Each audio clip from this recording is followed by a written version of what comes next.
I've done it, Watson! I've put the pieces together at last! This video was sponsored by Campfire Blaze! You know, most of the time when I read books or watch shows, I kinda can't stop myself from overthinking them. I think it's just a side effect of the critical analysis stuff, plus approaching art and media from my weird, pseudo-professional angle. I usually can't really engage with a story without trying to pick it apart and see how it works. You know, like I'll listen for how an actor's doing their performance, or clock what trope we're doing and judge the plot from there, stuff like that. The one genre that breaks this rule for me, funnily enough, is mysteries. The one story format the audience is supposed to critically engage with, I don't. More accurately, I can't. It might just be that I'm really bad at noticing stuff in general, so I skim over the sneaky clues. It might be that I'm really bad with names, so I can't keep the suspects straight anyway. But honestly, even the really well-written mysteries that differentiate the characters and give the audience enough clues to theoretically crack the case don't really grab me. I have a higher success rate just guessing from the tropes. Like if it's an Agatha Christie number, even odds the killer's gonna be the most eligible bachelor in the cast. I'll still read them and enjoy them, but most of the time the ending will totally blindside me. I'm not good at putting the pieces together for myself, which is why I love and appreciate the character archetype central and foundational to the mystery format, the detective. The one character tasked with putting all the pieces together and revealing to the audience what the actual plot is. Without the detective, people like me, the Watsons of the world, wouldn't get anything out of mystery stories. Now, detectives aren't exclusively found in mystery stories, but they are pretty inextricably linked with the genre. Detectives investigate situations and solve puzzles. Mysteries are centered on the process of solving that puzzle, but mysteries and mystery-adjacent plots are present in stories of all stripes, which means the detective archetype can be organically integrated into almost any genre and narrative structure. If there's a puzzle of any kind happening in the plot, you can have a detective in the plot too. Now, detective is a job and a narrative role, not a character type, so theoretically any character archetype can fill the role of a detective. But there are some majorly popular subtypes that are essentially stock characters. The hard-boiled noir detective type is typically a tortured alcoholic or general addict with a constantly running inner monologue, a jaded and world-weary perspective on life, and a disproportionate number of morally questionable dames slinking into their office for shenanigans. Which is funny because while this archetype is very well known, classic noir detectives have almost nothing in common with the tropes they spawned. Sam Spade, the detective in The Maltese Falcon, the most iconic noir ever, has almost no personality, no tragic or tortured tendencies, and he doesn't even react to the death of his partner with much more than mild frustration. The hard-boiled noir detective archetype has more in common with Dick Tracy than any proper noir protagonist. Then there's the gentleman detective, almost the polar opposite of the hard-boiled detective, a classy and frequently aristocratic adventurer type, unilaterally well-educated and almost always British, frequently butting heads with a bumbling police department coincidentally full of lower-class people. Sherlock Holmes, the most popular detective ever written, kinda spawned off a whole set of Sherlock-alikes, all eccentric, brilliant, usually mostly focused on a forensic investigative approach, and generally accompanied by a long-suffering guy friend who narrates the actual adventures. That third-person narration angle isn't a Holmes exclusive. In fact, it's one of only a few ways to present a mystery to an audience. See, the problem with a mystery is the audience isn't really allowed to know everything that's happening in the plot until the end. There always has to be something hidden for the reveal. This means the audience can't have a third-person omniscient perspective, but they also usually can't have a full first-person perspective on the detective, because almost all mysteries have a denouement at the end where the big twist is revealed and everything falls into place. This denouement starts when the detective reveals what's going on, not when the detective figures out what's going on. So if the audience is already in the detective's head, we get that information too early. Some stories will kinda fudge this by giving us the detective's perspective and having them think stuff like, of course, that must be it, everything makes sense now, and then reveal the actual information they figured out during the denouement proper. Failing that, most detective stories will take a third-person perspective, either from a less than omniscient, vague third-person narrator, or from the perspective of another character who isn't the detective and serves as an audience surrogate. This isn't a hard and fast rule, though. There's kind of a gradient here that sort of determines what kind of story and what kind of detective we're going to get. On the high end of the scale, some mysteries show the audience almost everything. This is pretty rare, and it's arguable that stories of this type aren't exactly mysteries at all. Probably the most iconic example of this format is Columbo, a very popular detective show from the 70s where every episode begins with a full, comprehensive view of the murder. We know who did it, how they covered it up, and usually even why they did it. The mystery element is not who did the crime, but how is Lieutenant Columbo going to catch them? In true mystery form, the episodes all have an ending reveal of various kinds, but they're usually revealing something Columbo did or discovered off-screen. The twist isn't in the crime, but in the solving of the crime. This is also not uncommon in stories where the detective character is technically the antagonist and the protagonist whose POV we're following is the actual criminal they're trying to catch. These stories will often turn into battles of wits where the audience has more knowledge than any of the individual characters. characters. Even some Sherlock Holmes stories technically fall into this category. There's no mystery in A Scandal in Bohemia. The surprise reveal at the end is that Irena Adler fully saw through Sherlock Holmes' sneaky disguise and totally outmaneuvered him to leave the country with her new husband and the photo he wanted. It's more common for a mystery to give the audience something like 70 to 80% of the relevant information. We typically don't know who did it, and we don't necessarily know the motive. So in order to keep those vague during the investigative process, the suspect's character backstories will usually be somewhat muddled or obscured, since otherwise it'd be kind of too easy to eliminate people and narrow it down. These mysteries will usually focus on giving us the method, like if someone was poisoned, a forensic report will say what the poison was, and a large pool of suspects to identify the criminal from. The reveal of the criminal almost always involves a reveal of some hitherto unknown element of their backstory or characterization that the detective has worked out without the audience's knowledge. In these stories, the detective character is usually digging up clues about the crime to piece together an empty profile of who the criminal is, and then finding out who in the cast fits that profile. How they do that depends on the individual detective and their personality. But before we get into that, I kinda want to touch on the last category, because some mysteries give the audience very little information, and this is usually bad. Like, actually bad writing, and I don't say that lightly. Hiding too much information from the audience can be seen as a sign of bad faith on the part of the author. If the audience couldn't reasonably guess the solution from the information given, it's a violation of mystery convention. For instance, if the killer is a hitherto unmentioned character who just happened to be in the area, that's completely plausible and it might even make more sense in context than any of the main cast doing it, but it's not a fair conclusion to a mystery that's supposed to be fair to the audience. All these things serve to undercut the integrity of the mystery plot. These stories usually feel worse for the audience to engage with. They also sometimes don't make much sense in hindsight, since without enough information in the story to piece it together, it might not actually hold together. Writing a mystery is hard. You usually have to do it backwards from the way it's presented in the plot, starting from the crime and working through what clues and hints that crime would leave, rather than starting from the mystery and figuring out who would make the best criminal as you go. If the writer sets up a mystery without actually knowing the solution beforehand, the story is not going to hold together as well. And if the writer does know the mystery going into it, but drops like tiny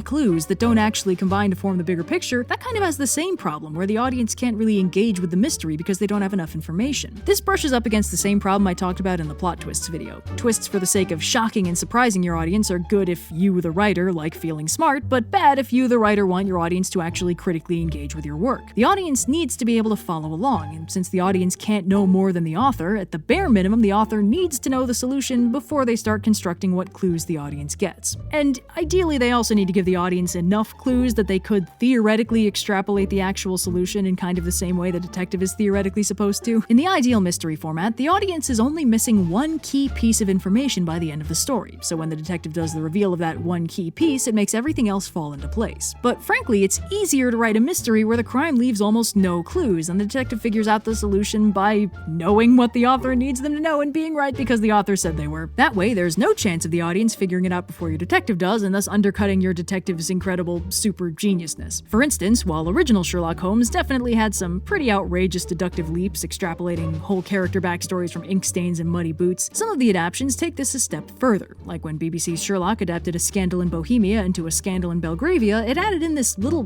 background mystery, because the closest thing the main plot of that episode has to a mystery is what is Irene Adler's phone password, which isn't, interesting. And it's the first half of Sherlock's name because she's in love with him now, and that's the kind of basic-ass romantic subplot nonsense the audience could see coming a mile away, so that doesn't really scratch the my detective needs to be smarter than the audience itch. But the mystery side plot centers on the unexplained death of a tourist by blunt force trauma to the back of the head with no apparent weapon and no sign of the killer in the middle of an empty field. Sherlock brushes this off immediately, claiming that he's figured out the answer just from the position of a car that backfired relative to the tourist and from the fact that the tourist was killed by a blow to the back of the head. This is the last we really hear of it for a while, until Adler reveals to Sherlock that she has also solved this mystery and explains that the tourist was killed accidentally by his own boomerang. Does this make sense from the information given? Kinda.